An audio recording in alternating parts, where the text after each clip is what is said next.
sun flare that actually moved it away. Did you see that? What's the black stripe? Oh, that's the arm that holds that little disc so that the lens doesn't get burned. But you can see that that sun flare moved that that comet away from it. This is the Vatican that did all this? Well, the Vatican has a large investment in most of the probes that observe the sun and the dates when it was going to come back.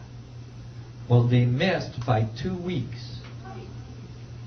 And all the people that are looking for Planet X, they're all disappointed because they say Planet X didn't show up.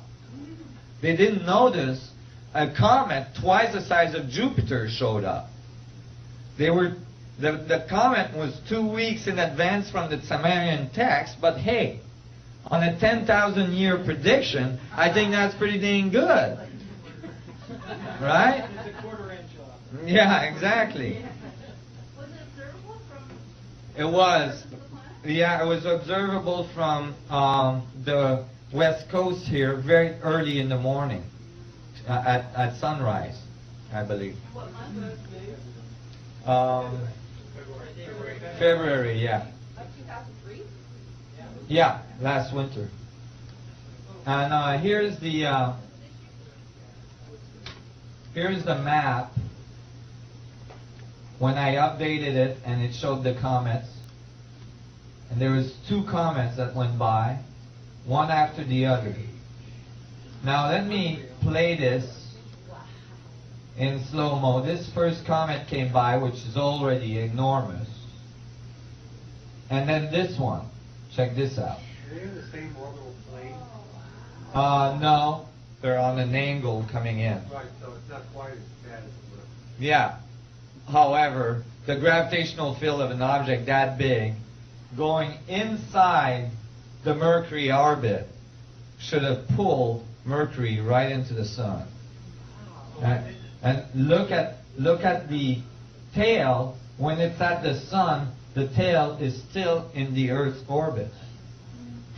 Well, if you know what the orbit is, you should be able to calculate what The gravitational influence was. what the perturbation is to the orbit. Yeah, we did. We shouldn't be here. Why are we here?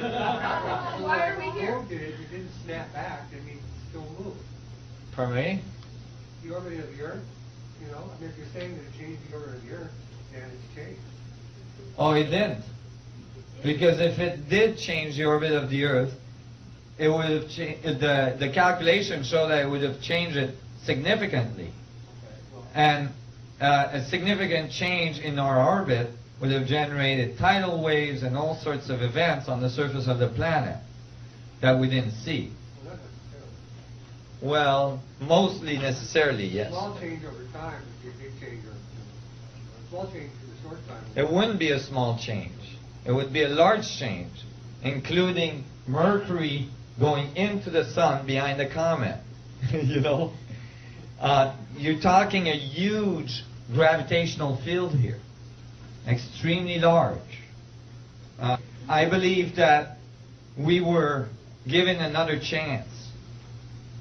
We're really not here. We just think we are. Well, I think we're floating in grace. We're definitely floating in grace at this point, and somebody is taking care of us. Go ahead. And with a tail that large, I'm amazed that we didn't get more of a visual on that thing from Earth. Well, it's because of the angle at which it came in and the angle of the Earth relative to it. It was not easily available. But there's pictures on the net of it. People took pictures in the morning of the comet. It's enormous. It occurred that quickly. It was pretty. Yeah, it was moving extremely fast. It moved extremely fast. Within a question of a few days, it was out of our solar system. Yeah. The size of a comet, I mean, the mass of the comet isn't based on the size of the comet. Comets appear extremely large, and yet be extremely small, but what we see is expanded gas. Were they actually able to see the nucleus of the comet? Yeah, the expand. Yeah, the expanded gas, that's a good point. The expanded gas of that comet is much larger than the sun. Well, Yes, the yes. material size of the coronet would tell whether or not it was really exact. You see the size of the perturbation and the expansion of the gases around the comet makes the size of the comet actually much larger than twice the size of Jupiter. So when they say twice the size of Jupiter, they're talking about the nucleus of this comet, because the material around it, this is the size of the sun. The material around it makes it almost as large as the sun. You're talking about size or mass? I'm talking about size. The mass is directly related to its composition, which is supposed to be mostly ice and rocks. So, It'd be a concentration of any particular size of gas. well, yeah, but that would be an unusual comet. In general, comets are ice and rocks. An extremely large mass. And the calculations show with a comet made out of ice and rock of this size, the gravitational field is extraordinary, is enormous. Go ahead. So you're thinking that this was definitely a comet, this wasn't a starship. Yeah, this was definitely a comet. But they were protected by other forces, but this wasn't, if this was just a comet, that was really... That's right. Because you see on this one, you know, unlike the videos of these other objects, you can tell there's a pretty good tail there, you know. I mean, this is a tail the size of an astronomical unit, almost, from the sun to the Earth, you know. So that's, you know, that's appropriate for a comet, you see. Go ahead. What's the source of this? Is this is an animation, obviously, since the Earth is in it, or is it? Yeah. Yeah.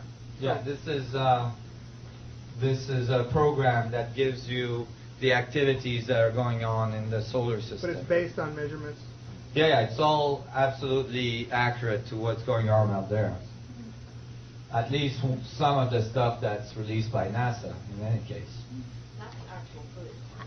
That's actual footage, yeah. This is not an animation. This is pictures taken by Soho of this comet going by.